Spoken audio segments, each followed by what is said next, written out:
So random.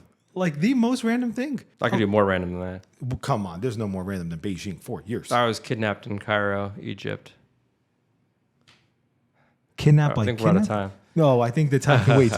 Get ready for Real Lives of Real Estate, where the world of real estate meets the essence of your life. Buckle up as we unravel stories, homes, and the heartbeat behind it all. Let's dive into another episode. I hope you share and are encouraged. Okay, so I have the one and only Gabriel Lopez. His last name is Lopez, or am I wrong? No, it's Lopez. Okay, there we go. I just got nervous. Gabriel Lopez, a Newark native, developer, friend, and my landlord. So, all true. All true. Very excited to have you on the podcast today. Thank you. We are eager to have you. Why don't you tell us, like I said, number one, most important fan favorite question. What did the legend yourself, right? Because you are like a legend, right? In a way, there's like a few legends in Newark. I consider you one of them, especially because I think your building is so cool. Maybe Thank I'm you. like biased. Well, you have a good unit. Yeah, I do. That's true. But even then, even my neighbors are coming over our apartment tonight. So even the community inside, I've made so many friends. I made a workout buddy. We've been going to the gym together in the mornings in the building. Very cool. Yeah, I love it. It's so cool. And so many like young professionals in there. It's a good community. Oh, it's so good. I love it. It's like my favorite part about the building. But with that being said, what did you grew up in Newark, right? Or you were born in Newark? So I was born in Newark, not far from here, near the corner of East Kinney and Jefferson Street. Ironbound. Single family home. When I was born, by the time I was born, my dad owned the building.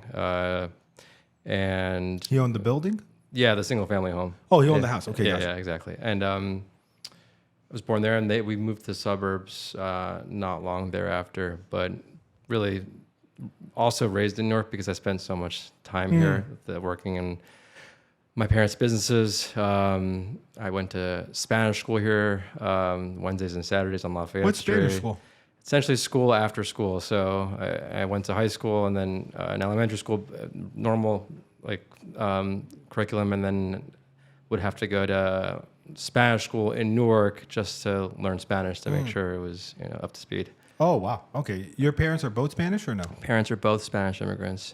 Wow. Were your parents married in Spain or were they married in the States? So they met in Spain, were married in Spain, but my dad was already in the United States when he technically met my mom in Spain. Oh, yeah. So my dad okay, came here when he was 13, and my dad's wow. very much.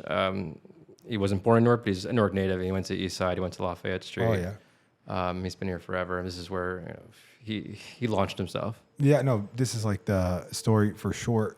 I gotta ask though, so like growing up, so you were born in the single family here in Newark, boom, wonderful. Did you ever, I always wonder this because I moved 13 times by the time I was 10 or 11, right? We grew up blowing up, so we were constantly moving from apartment. We were terrible tenants. Well, my parents meant well, but when did you come to realize, or did you ever like, was there a point that you're like, oh, my parents own this? Did that ever, or is that just always assumed? Well, I was too young for that realization at that point in my life, but I don't know how cognizant I was of my parents' business outside of the restaurant until much later, like teenage years, because growing up, the real estate was definitely a part of our life, but the restaurant was my sister and I joke, it was the first child. Oh, wow. So we grew up like in the restaurant business. Restaurant, Don Pepe, Route 21. The real estate was kind of a side hustle in many ways. Even What? And it still is to my parents in many ways, even though putting aside how important the portfolio is and what it represents and the projects we have, it's still to them a side business. No. It's become my primary business, but the restaurant is their baby. Yeah. And I don't know your parents' portfolio. It's like totally fine. But just to give the listeners a framework here, you're talking about a very successful restaurant, been around on Don Pepe on Route 21, right? Yep. How long has it been around? 1982. Okay, 1982. 40 years. You guys just celebrated 40 years, right? Unbelievable. Incredible. In the restaurant business, I mean, that is it's unbelievable. It's incredible. It's like Spanish immigrants, restaurants 40 years. die like every year. Every day. Yeah, it's every pretty day. wild. Yeah. It's like every 6 minutes a restaurant dies. It's true. Yeah. Oh, okay. So from there, your parents and you guys amass like a large real estate portfolio. I got to imagine like several hundred units, if not more, maybe 1,000 units at this point. Who knows? And your parents feel like that's a side because they're just so passionate about the restaurant, or what is it? Yeah, and it occupies so much of their time and attention, and frankly, it's their passion. It's what they love. I think the real estate happened to be something they were good at as well, especially my dad. But growing up, I always felt kind of like it was an annoyance to him, like and a distraction almost. And the restaurant is where he wants to be. He's there every night. He's there 7 days a week. Is he still there? No, right? Every day. No way, stop. Yeah. You're telling me lunch now- and dinner 7 days a week. You can see him. He's busting tables Saturday nights. Yeah, There's no way that's true. Is that's really the it's case? 1,000% true. Yeah. Oh my God. I'll say it till I die. He's the Wow. hardest working person I've ever met. Both my parents. What do you think the difference is? Now obviously like we're in like a little bit different. Gabe, how old are you? I don't even know how old you are. 39. 39. Okay, I'm 29. Right, so we're 10-year apart. We're one decade. We're different generation. I find that the narrative around my generation is that we're very, and like even Gen Z, like very lazy, right? Like unbelievable. But I consistently find people like my father is the hardest working man I've ever met in my life, right? I consistently find people in the 50 and above who are working to be the hardest, most disciplined, unbelievable, committed, like just do not know, almost like they don't have a battery. It's just like they are endless, like the Energizer Bunny.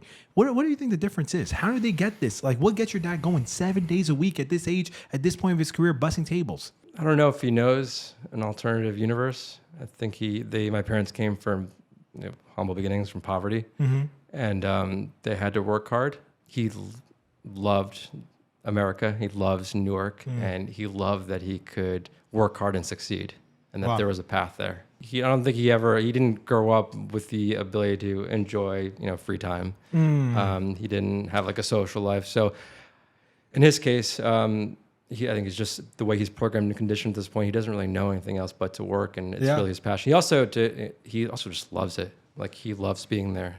My father is by no means like, my father is successful in many ways as a father, right? As a business owner, he's always struggled, but tried. And he's shown me what it means to like never give up. His endurance, his commitment, his grit is profound. And I talked to my dad once and I said, Dad, why don't you, because his health was in decline. I said, Dad, why don't you come? You can live with me, et cetera. He said, Brendan, I'll just retire. Like, just come live with me. We have extra room. I have an Airbnb I can put you in, your own apartment. Just like relax. He said, Brendan, when I stop working, and he told me this like 4 years ago. He's like, when the day I stop working is the day I die. That's the beginning of my death. And I didn't understand. I was very hurt by it at the time. I said, oh my gosh, my dad's not understanding. Like, this is really important, right? Like, gosh. And then I realized somebody talks to my mother. Him and my mother are divorced. And I shared this with her. I said, how do I help a man who doesn't want to be helped? And my mom said this. She said, who is your father if he doesn't work? If he doesn't have something to do, if he doesn't have problems to solve, who is he? And when she said that to me, I realized like you're right. It's like conditioning.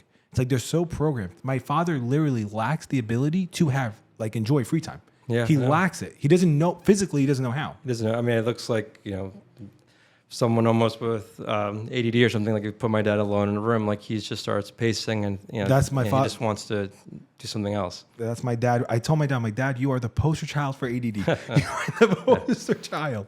ADD and OCD. Because you'd be like, oh, that's not right. Oh, that's not right. Oh, that's not right. I mean, he's a workaholic for sure, but he also frankly really does enjoy it. At a point though, like you can't really be upset with him for it, right? Like I feel like the way my dad now, I'm like, even though like I don't agree and I think he's working himself too hard, right? I'm like, you need to take better care of your health. You need to relax more, just, calm, enjoy. He really does like, and if you ask my dad, are you enjoying your life? He'd be like, I love my life. He like loves it. So he doesn't feel like when he talks about work, it's actually more joyful than like certain people in our industry, right? The real estate agent space here in Newark, they talk about like a drag, like it's like a burden. My father talks about it like it's the biggest joy, literally probably one of the biggest joys in his life. Yeah, no, I mean, it's very similar. And to answer your question, I didn't grow up poor. My parents paved the way. So I unlike him, had a social life and had nicer things. You could enjoy the grace. So I could, I enjoyed them, and it just makes you a different person. I work hard, but I don't work nearly as hard as my parents do. So that's like that expression, right? Like the first generation will makes it. The second generation will bring it forward. The third generation will like waste it. The fourth generation will blame the fourth will blame the third, right? Like that kind of thing.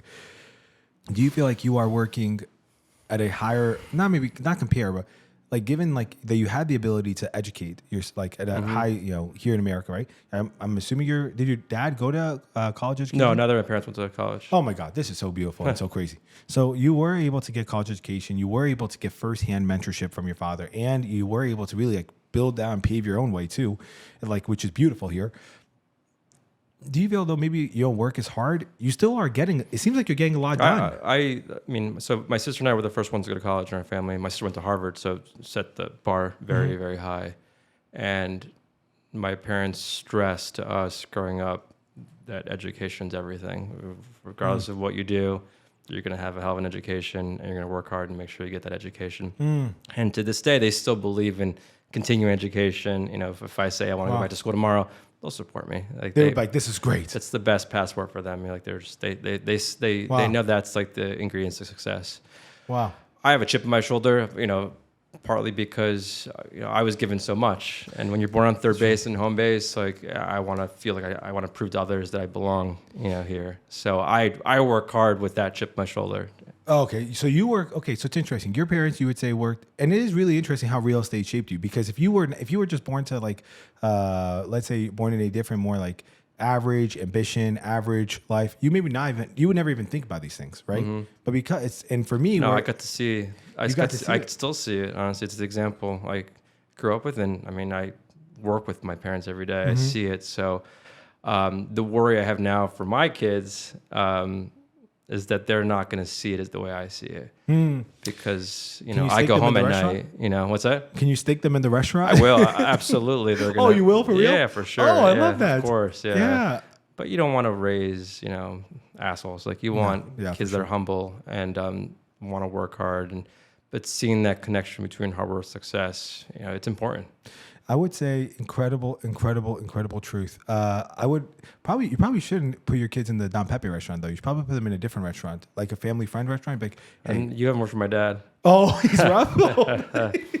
Yeah, it's actually more brutal. Oh yeah, 100%. There's no nepotism. Oh, okay. Yeah. Oh, that's probably a tough pill to swallow, right? But it's good because we're on like two different sides of the fence. I am like I find so much identity and so much like I think maybe similar to your dad to a degree. I love that I have the opportunity to make something. Like if I work, I can actually produce. Like it's meritocracy, right? And I saw my parents; they really struggled so much with finances, and I saw the toll that took on them. And I just like at 13 years old, I was door knocking for like household chores in Rutherford. I was like, hey, can I help you with any chores? Groceries. Like I was in the 60s or something. Or like shoveling, right? Before school, if there was a snow, I would still shovel, even if the school was just delayed opening. Because you can make $100, you know what I mean? So it was like, I always had that as a kid. And then I sold lollipops. I got arrested for selling, not arrested. I got suspended for selling lollipops in school. I got arrested for selling like weed in school, right? I was always selling something. You've got the entrepreneurial bug. Yeah. But I think it came from like my dad growing up. I would always see him sell, and then I would always see him help people. And even like one of my favorite stories about my father, and kind of like the opposite of the real estate, right? Because like, or how real estate happened is we were going through a tough time at a property, like one place we were renting. And my dad took us it was like it was a very, very small house. So when you have a small house and you have 4 kids and you're broke, a lot of conflict can happen, right? Because you can't give yourself your own, corner to calm down. So my dad takes me and my brother out one day. We go to Penn Station. We're in Penn Station, and there was a man who is homeless, and he's like, asking for money, and he gets into McDonald's. We're eating McDonald's in Penn Station in Newark, and the manager kicked the guy out, saying, "How are you doing here?" But it wasn't like a normal kick out; it was like aggressive. And my dad stands up and says, "Hey. He's eating with us. What are you doing, man? No worry. Oh, no, sir, it's a miss." And he wasn't mad at the guy. Like, he didn't combat the manager. He almost apologized to the manager as if it was a misunderstanding on him. He's like, "I'm so sorry. I didn't realize. My friend here, this guy always gets, come on over, John." And and we're like 9 years old. Me, I'm 9. My brother's probably 7 or 8 and 6. And we're having this meal with this random man. So seeing that, I'm like, and I saw how my dad, I would see how hard he worked. We didn't have anything. But then he had this man sit down with us and like share a meal. So I'm seeing that. I'm like, this is crazy. And I saw when he bought it, the guy was so grateful. I'm like, whoa. And I could see the exchange of money happening. The guy got food. He sat down with us. We all got to eat out McDonald's. And everyone was so happy. Wow. So from those early memories, I realized I was like, money is so important and it is so critical. Do you feel though with like, you have like a different approach when it comes to like real estate as opposed to like the previous generation as Newark has evolved so much? Oh yeah. I mean, it's a different business. How so? My dad, I think, would call himself more a real estate investor, and in the sense that it's not his core primary function. And This is crazy. I'm sorry. To me, it's a business that I'm focused on, namely like the development business, growing it, building it out, hiring people, doing projects of a certain size. It's a different business. Yes, a lot of the real estate is inherited, right? But where we're going now, it's a different line of business. Oh, for sure. Even, Gabe, I'm gonna be honest. I'm just realizing right now during this podcast how much you and I have intersected without intersecting. Because when I growing up we would go to CCP, we always drive Route 21, we always see Don Pepe. You're probably there a lot of the nights because we would go Sunday night service and you probably busting tables. Business, yeah, right? And then I remember when you guys bought the lot across the street from my church, CCP. I remember when you bought 55 Union and then you guys tore down. The Gray Bar right? electric building, warehouse. And then you guys tore down and made, I remember that whole parking lot, yeah. Yes. JNL, what's a JNL parking? Yeah. Yep. JNL parking. I remember this whole thing vividly. Meanwhile, I had no idea that in a decade later or 15 years later, 5 years later, whatever, I would be moving into the building There that you would go. go It's up. incredible. Yeah. And then I would have a new friend across the way. With this said, moving into more of like the personal life, if you will, how does it look like your wife? I met her on this past Monday. Oh, by the way, good job at the summit. Yeah, thank you. That was Appreciate good. it. I usually don't like doing those things. I mean, You did well. I don't like public speaking, but it's one of those things where I want to keep doing it because, one, it's good practice, but if you have to embrace it kind of in a leadership position. Yeah. How do you stay humble on a crowd at a platform at that level? You got like I see thousands of myself units honestly on the the door. same as Any human. Yeah. It is interesting. I'm working on that too for the opposite. Like I went to the. If anything, I feel like imposter syndrome. I mean, we all do to a certain degree. Yeah. But like you said, I'm always battling internally to be like, I belong here for with good reason. What would be the reason you feel as though you do belong? What would be the reason? Yes, like how would you fight the imposter syndrome, or how would you encourage someone to fight the imposter syndrome? Because I feel that too for sure. Affirmations, proof. I love seeing evidence. I'm a lawyer, so I think I respond well when I see like just the proof in the pudding and say, I did that, or just talk to yourself internally. Be like, whatever you think may be true, combat it. Be like, no, actually, it's not true. And when you say it's not true, do you give proof to that? Yeah, like, absolutely. Yeah, okay, yeah. so it's really like an inward dialogue. 100%. Yeah. Do you do that like? For instance, right before you get, like say an example we gave on Monday, right before you get on stage or even leading up to when you hear that doubt, you're like, wait, that's actually, no, I actually did do something amazing. Yeah, I do it all the time. Oh, Yeah. right. I even do it at home with my wife. I mean, Nice. Yeah, all the time. Oh, I met your wife, by the way. That was wonderful. Where did you meet your wife? And what's your name again? Remind me. Sarah's? Sarah? Sarah. So I met Sarah in New York. I just graduated from law school studying for the bar in 2012. And ran into her. Met at a bar at a birthday party, a mutual best friend, and made a beeline to her. And It that's just sealed history. the deal. Seriously, yeah.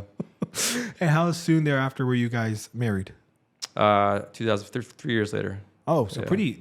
I would say that's pretty fast. Yeah, like pretty fast, Pretty yeah. normal. Yeah, pretty fast. Yeah, I had a friend recently, they waited 6 years before getting engaged. So what are you thinking 6 years? What are you doing? And they said, no, we want to take our time. I It's a said, big decision. big decision, but 6 years, come on. Either you know or you don't at that point, because you probably waited 2 years or so to get proposed, right? I proposed, a year. year. Yeah. A year, then 2 year engagement. Or you went the 4 seasons. You saw. I probably would have proposed within the first month. It was socially acceptable. Stop. What gave you such confidence? Just felt good, felt right. And clearly it was. A decade later, it paid off. Yeah. Right? So you can't read. 2 kids. The proof is in the pudding. Okay. And did she come from a real estate background? or no? No, Sarah is an art advisor. She's in the art world. I know it's So, she's wow. got, I always say the most interesting job and the best job in the world, but she's got her own clients, she has her own business. What and does she do? She helps her clients collect art, find art, buy art, sell art. Oh, so she's very knowledgeable in the art space.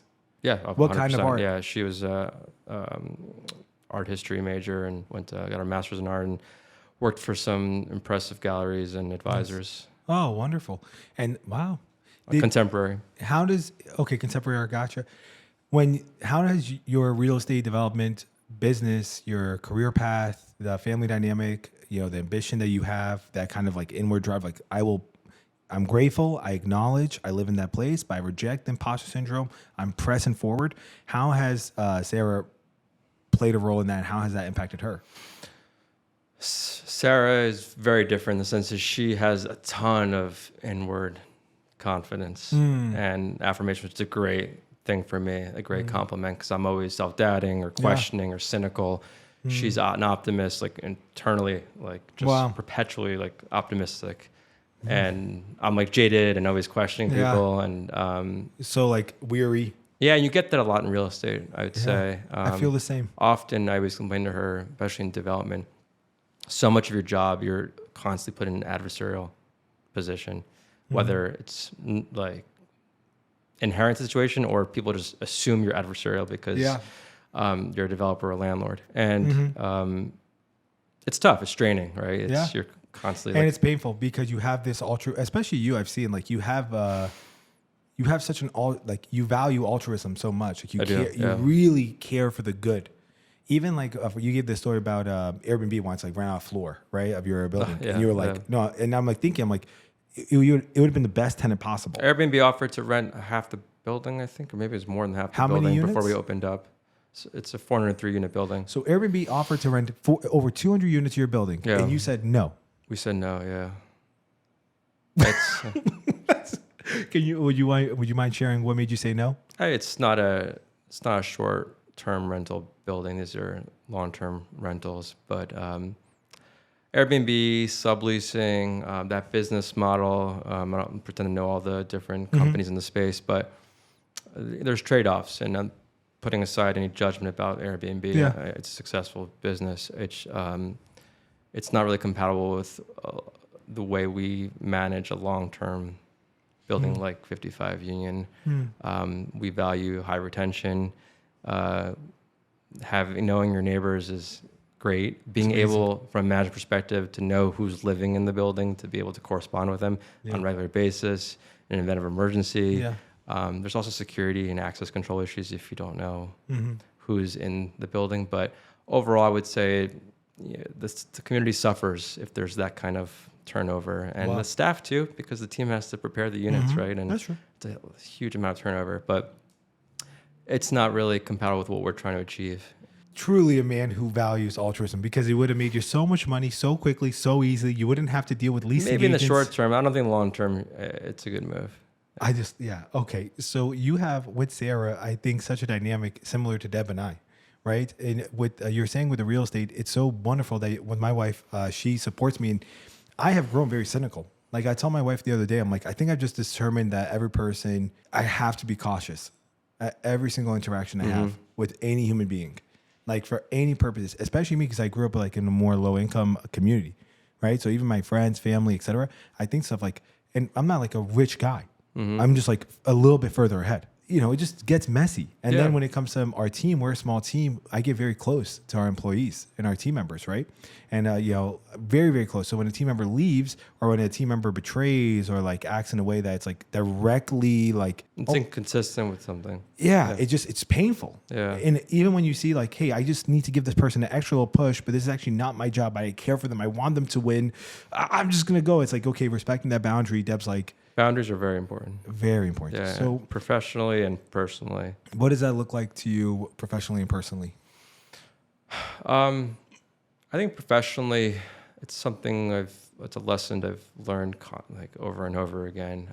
Because like you, I value employees. I get really emotionally involved in their growth, and I want them to do well.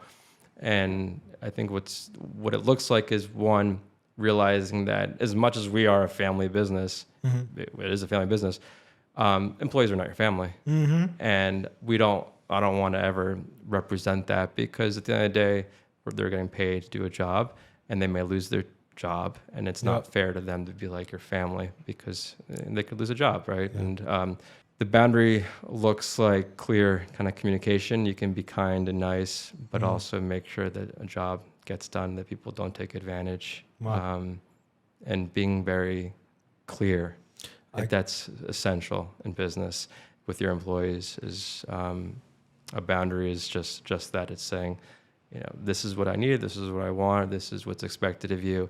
Very intentional behavior.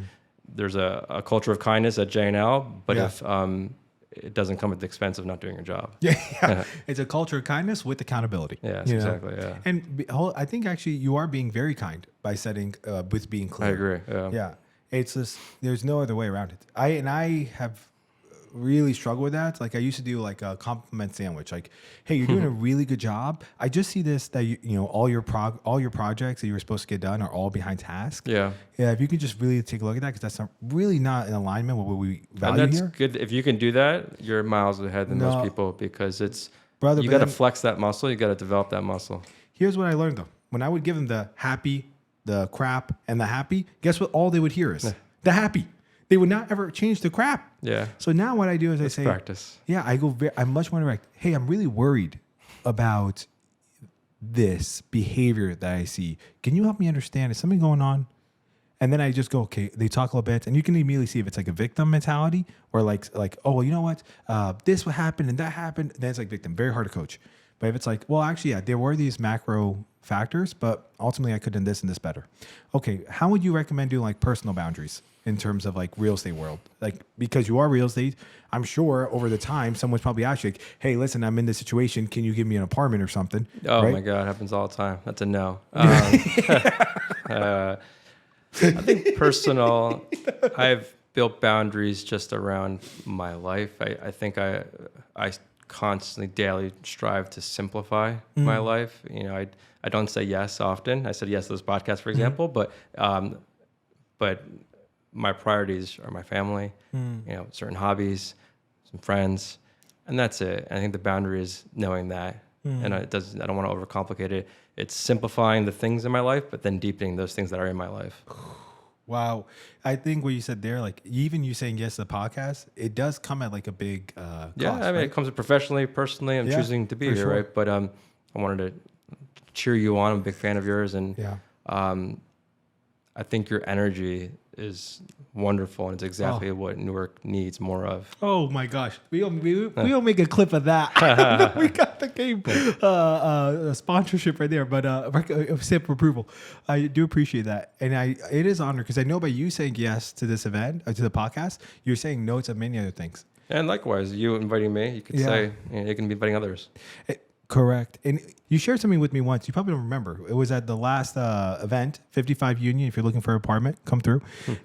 It was the last event. You guys do like monthly? It's almost monthly. Bi-monthly, I think you guys do events there. Like community events? Community events? We aim to do quarterly. Quarterly? Yeah. It feels like monthly. Maybe time's flying. I don't know. Like in terms of the social stuff, quarterly. We're going to also be doing more community-related events, so it may feel like more than quarterly. I have one recommendation. I would love a monthly yoga session. We're working on it. Okay.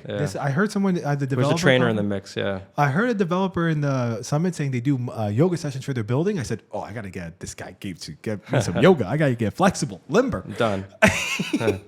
But last time we were there, you said, I was like, oh, what's your work life like? My goal is to be home every night for dinner. Mm-hmm.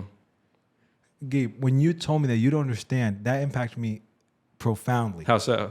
Because for me, that was about 2 months ago. And I was going through, just personally, I was going through a lot with Deb, and I was trying to fit in time to have dinner with Deb, my wife and my son Maverick, right? And my mother and my brother, my mother, my sister, and my brother-in-law all get together every Thursday night for dinner. And so often I find myself choosing work over that family dinner meal. Mm-hmm. And it's like, 7 people, it's with my 2 nieces. It's very sacred. So I said, okay, there's no way in the world I have more responsibility than Gabe. There's no way. There's no way in the world I'm working in terms of like value creation more than Gabe is. I see like money as value, right? And opportunities that you build as value. So I'm not creating as much value as you are. That's fact, objective. How is Gabe prioritizing this dinner with his family more than I'm prioritizing my dinner? And when that happened, I said, I got to be home for dinner a lot more often. Mm-hmm. And it was just like a non-negotiable. It's a choice. It's a priority, right? And and I thought to myself afterwards, I thought about this for weeks, honestly. I even talked to a few people about it. I said, this guy told me something I don't know. I can't believe it's true. Logically, I just played out like in my head. I said, what is he saying no to in order for him to be like at dinner so often? And then you told me something else great. You said, once a week I drop off my son at school. Right? Or once a week or once every other week? I try to, yeah. Well, yeah. Probably less. I mean, once every few weeks. Yeah. Okay, once every few weeks. But even then, I said the intentionality. I said, I have to be a father like this. I have to be present. Here's the key part is that, yes, you have to be present. And that is, as you know, so hard. I don't care who you are. It's being tough. present is strangely and stupidly difficult. Isn't it?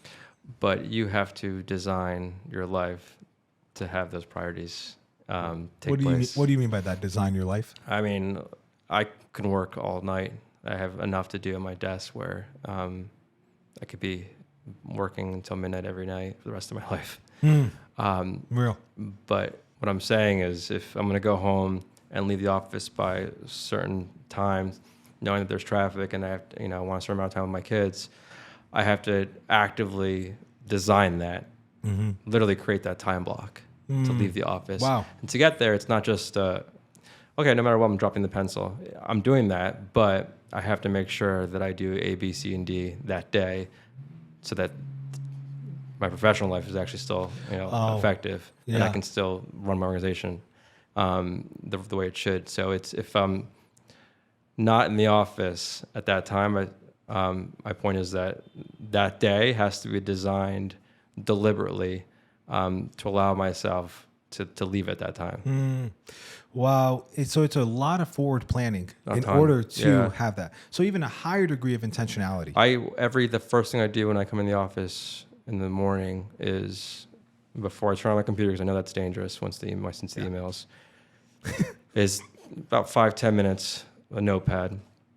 I will lay out the 3 things that I have to do that day to be successful. No matter what. Like, these 3 things, I have to honor them, and they have to move. Wow. No matter, these are the 3 rocks of my day. They have to be. And those 3 things, this is the hard part, is figuring out what is actually moving the needle. Because I can easily input something that is easy, or a checklist item, or something that isn't actually going to make a difference. Yeah. But whether it's an HR issue, whether it's a report, whether it's a lease, whether it's a design, it doesn't matter. I have to be true to myself and be like, these 3 things matter for the business, and I have to do it. No one else can do. Because if someone else can do it, I probably shouldn't be on my list. Well, if someone else, I think I'm getting to that place too. I read a book. It was called Buy Back Your Time, right? Okay. Or the buyback principle. And basically it had you like, it said, let's say I make $200,000 a year, right? And there's about 2,000 working hours a year, average like 2,080. It's like 40-hour work week, whatever. Maybe you're working 50, but they say go off that. So you divide the 200,000. I'm going to do my math, right? So let's say they do 200,000. So it said you're making $100 an hour. Let's just use easy math. Oh, that was simple math actually.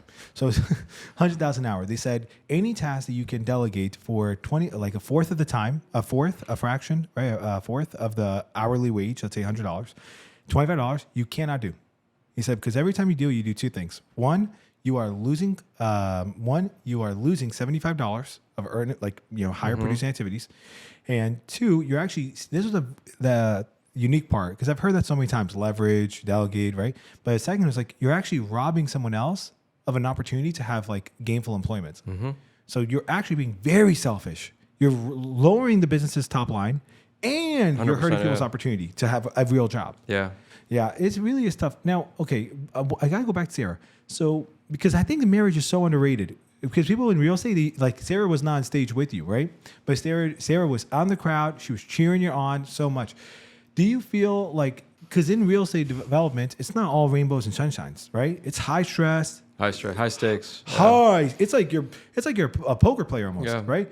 How does that impact Sarah? Is she like do you tell her about these things? Do you not tell her about them? Do you kind of keep it to yourself? No, I do tell her. I share. And Sarah has helped me create a safe space at home where with time I've learned not to bring that to the forefront when I arrive. Doesn't mean I won't bring it up, with her one-on-one at some point. But we've been able to create two very separate worlds. When I come home, doesn't mean I'm not thinking about it, but I'm not leading with it. I'm home to see my kids and enjoy my family. Do you feel as she absorbs the stress as well, or is she more? Oh my God, incredibly well. It's Really? not stressful to her. I mean, it's stressful if it's preoccupying me and it's affecting our family life, but she can give very quick and definitive responses.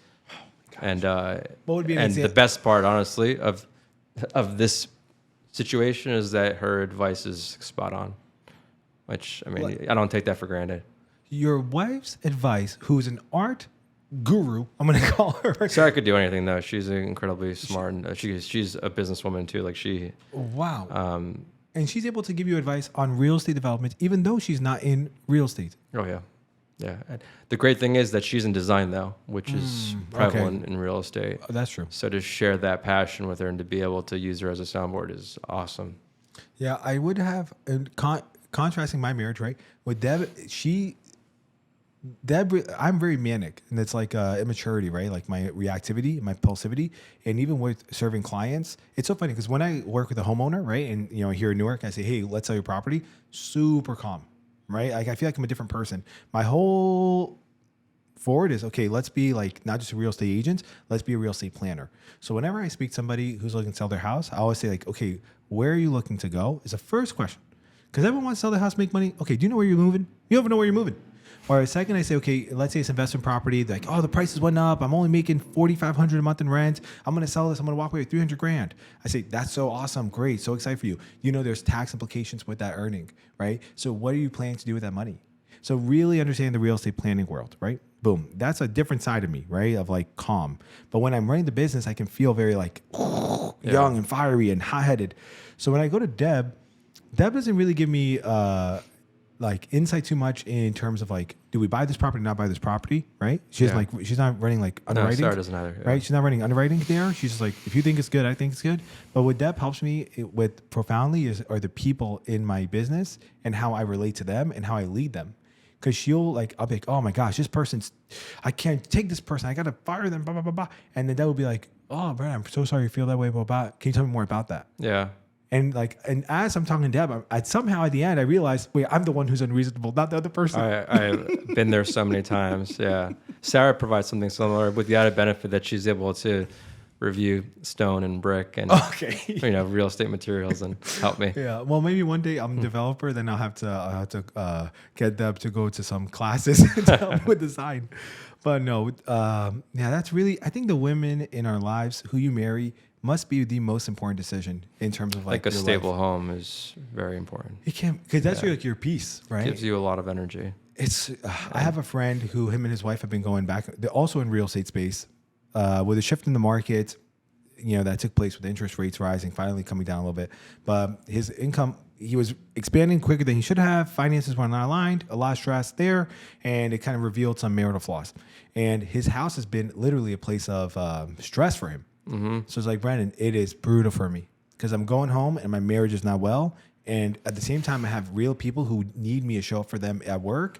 And for the first time, I have like this clear path, it seems like. Either I'm going to choose the business or I'm going to choose my wife. Yeah. And I said, well, you got to choose your wife. Yeah. There's no one else. Like the business, these people will leave you.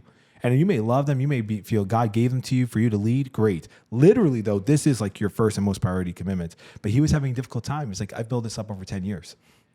I'm like, you can always rebuild this. Marriages, you cannot. It's very tough. Once it goes down. You don't want to pour from an empty cup, right? Even then, you're tired of the office. You come home. You're having the chaos, right? Imagine having his wife really got very upset with him. Overall, he was very absent in the kid's life, and she would like bombard him verbally. He's like, Brandon, I don't want to go home. Every time I go home, we're going to fight. I said, okay, then maybe you should stay home and just like not go to the office for a little while, get some marriage counseling, work on this, because real estate, it can give you a freedom in your life. You can go on vacations, nice. You can provide stability, wonderful. But if it ends up giving you so much stress that you're unable to be home when you're home, Totally. I'm serious. And then I had a friend who just got divorced, Gabe. And I saw the divorce. It destroyed his business. Destroyed. And I said, okay, you lost your wife, you lost your kids, and you lost your money. Was it? How do you have so much energy? For me, severe ADHD. Is that what it is? No. Honestly, my energy, I do have a lot of energy. I work out, which is a big blessing. I think working out is one. Oh, you play soccer in college. Club, yeah. Yeah, that was amazing. And you love the gym at 55 Union, right? Oh, I love the gym at 55 Union. The gym at 55 Union has getting me back in shape. But no, so It's I a do good work gym. out. I designed that gym. I know you did, because it's like it's honestly, It's a functional gym, yeah. I brought my friend who's a personal trainer in New York City. He he licenses people in New York City. Like they have one of the top schools there in like Brooklyn, Manhattan. They have 2 schools, whatever it is. Casey Hogan, very nice guy. I was showing him and he was like, oh, this gym has literally everything you could possibly need. Thank you. He's like, it has an assault bike, right? This, I was like, very rare that you see this in gyms and buildings. I said, oh yeah, great, boom. Anyways, my energy though comes from severe ADHD and passion. But not just, at night, you're able to shut it down? yeah, good question. My wife would tell you this is how I am. I'm so energetic, and I will like honestly moan to my wife. I'm like, she wanted to go bed at like 10 o'clock, 10:30. I'm like, can we just stay up and play, right? Like a child. And she'd be like, let's just like lay in bed for 5 minutes and 10 minutes. And then if you're still like awake, yeah, let's talk. But every time Smart wife, yeah. I go to bed in 5 minutes, I'm always passed out. So I think I feel like I have energy, but in reality, my body is actually tired. Like there's a disconnect between like what I think and what my body actually wants. Like today, I don't think I should have worked. Today, I think my body's telling me like, because I had a wedding yesterday, I got home at 1 a.m. Oof. So Your birthday, yeah. yeah, I was like, I got to go to sleep. And then I woke up and I had like, oh, I have things to do. But my body's like, no, you should really just like go get a massage. Okay. What do you think you would be doing right now if you weren't in real estate? Because I do think that even despite the family business, I probably would be in real estate in some way. But No matter so what. I probably doing something with international work. I've always I lived in China for 4 years. I don't know if you knew that. What did you do in China?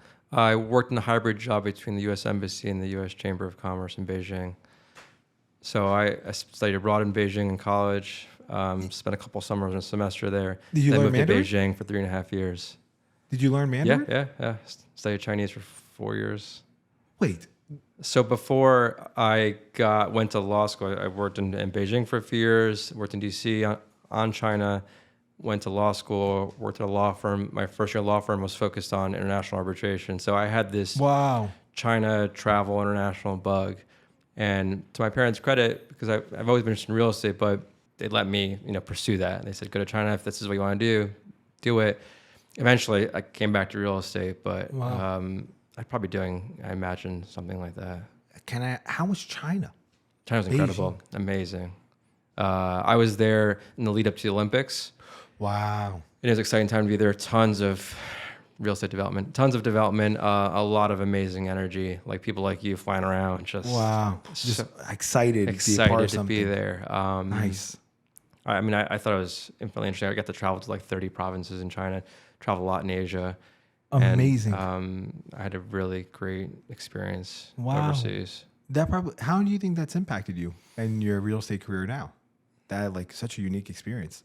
To see development at that scale and to see it happen, like an entire population mobilize for an event like the Olympics, for example, and to see so many projects going at once, to process that, to see that, Wow. I don't even know how that's affected me, but Yeah. places like Newark, which has some activity, Yeah. but it pales in comparison like that, right? Oh, yeah. And what was cool to see how the citizenry is all mobilized towards like one goal. Wow. Like that's incredible. Like everyone wanted the same thing. Do you ever play the game Two Truths and a Lie? You could use that as a truth. You'd be like, yeah, I lived in Beijing for 4 years. So random. Like the most random thing. I could do more random than that. Well, come on. There's no more random than Beijing. 4 years. I was kidnapped in Cairo, Egypt. Kidnapped I like think we're out of kidnapped? time. No, I think the time can wait. Okay. Just drop some like leaves. So 2009, this summer, I had a backpacking trip through the Middle East before law school. I had organized it by myself and spent a few weeks going through Egypt, Jordan, Syria, Lebanon, Western Iraq. Wow. And my very first day, on the trip. I landed in Cairo, and it was around midnight. And I had one of these like lost in translation moments. I get in the airport, and there's no taxi queue. I'm like scratching my head. I'm like, this is an international airport. I'm like, how do I get to downtown Cairo? And I had a friend at this portion of the trip meeting me in Cairo, and I was going to meet him at the hotel. And I get there I'm at the airport looking for a taxi cab. Don't see any. There's a line of black taxis. You know what a black taxi is? So live overseas, especially like in China, these are common. They're not licensed taxis. They're guys with just, Uber before Uber. Exactly. And so I get one of these. He doesn't speak English. I don't speak Arabic. I show him where I'm going in downtown Cairo. He agrees. I get in the back with my backpack, and we go off. Hour goes by, and I know that we're not going the direction of the city. And I don't have service. This is like 1 a.m. And I'm starting to panic a bit now. I'm like, what do I do? I've tried to like converse with the guy in the back seat. I've tried to fake conversations on my cell phone to make him nervous, as if he doesn't respond to me. The only thing that is giving me some inner peace is that the gentleman driving is tiny. He's not even 5 foot, like very small individual. So I said, worst comes to worst, like I'll just fight him. And oh my God, Gabe. But I was nervous about is he was taking me somewhere with other people there. And this is the Middle East. This is my first trip, and I'm thinking, like, what am I doing? Why did I put myself in this situation? He takes me to a junkyard, eventually drives off the highway into a junkyard. And as soon as the car stops, I sprint out with my backpack and run like 100 yards from the guy. And the guy kind of gets out of his car, smokes a cigarette, gets on the phone, don't know what he's saying. I'm just like far waiting, nowhere to go. He gets in his car, drives away. I kind of waited out. This is the point where like 2, 3 in the morning. I start walking back to the to the highway, and he comes right back. Again, sprint out. At one point, like I get close to him, I start screaming at him in English to like leave me alone. What does he want? He gets in his car, drives away. I go on the highway, hitchhike back to downtown Cairo, call the authorities, and report the whole thing. And you're afraid of public speaking. Oh my God, Gabe, that is insane. Yeah, that was my first trip. I thought about canceling the entire trip. It was your first night. First night, sorry. And I fortunately completed the trip because other than that, it was a beautiful, amazing trip. I don't even know what it's. You have me like lost for words. I'm glad you're alive. Me too. Yeah, you didn't tell the parents about that one. You waited till you got back to let them know. I don't know if even like my parents know half that story. Well, if my they're close listening, friends do. Yeah. Well, I'm glad you shared it here. What honestly, I'm in a loss. That is the craziest thing I've ever heard. Yeah. Wow, definitely more. And I went to. Beijing. I went to Syria before ISIS happened in Syria, and perfectly safe, amazing for the highlight of my trip. Really, the highlight of your trip? Yeah, I thought Syria was just beautiful and spiritual, and I just felt so moved. But back to real estate. I don't know if that's had an impact on real estate. I think that just made you the street cred through the roof. You're like, I'm not worried at all about New York. I got kidnapped in Cairo. Yeah, well, look at the project. Wow, well, we've that's all been really mugged incredible. in New York at some point. Yeah, well, that's true. What can you do? Even in the past, I've been now in business in Newark for 7 years. Even in the past 7 years, the level of safety overall, I feel like has really increased. Increased a lot in the past 7 years. Not just in the East Ward, but even more so for me, I think, in the Central Ward. Because 6-7 years ago, last story I'll share here, but a little tidbit. I once showed a house at like 11 a.m. This is on like South 14th Street in Newark. So really, one of the more rough areas for sure. And I show that house, right, to clients. And then when we're walking out of the house, there was a house sitter, right? Because it was a renovated house. Back then, you always had to get a house sitter. Every house that was renovated in the Central Ward, the investor would pay for someone to live in the house who was usually homeless. And that would be like, they would go from house to house, staying not for free, but it was kind of like, just in case someone tried to break in. So I go to show the house. And I'm telling the clients, I'm like, it's not the best area, but, the area is developing, which it did. And ultimately, you should check it out if you're interested. The house sitter ends up going in saying, listen, I don't know what you guys are doing here, but you should not buy this house. Totally botches the sale. I said, no worries, very honest, blah, blah. But he was going a little crazy. He goes, you want drugs? That person sells drugs. I was like, oh my God. So I'm like, okay, I think the guy was a little bit crazy. There's no way validating if people on this street are literally selling drugs. That's a little crazy. So then I get in my car and I drive around the corner. When I drive around the corner, My car is pulled over, and I've never been pulled over in my life. I had tints on. I got pulled over.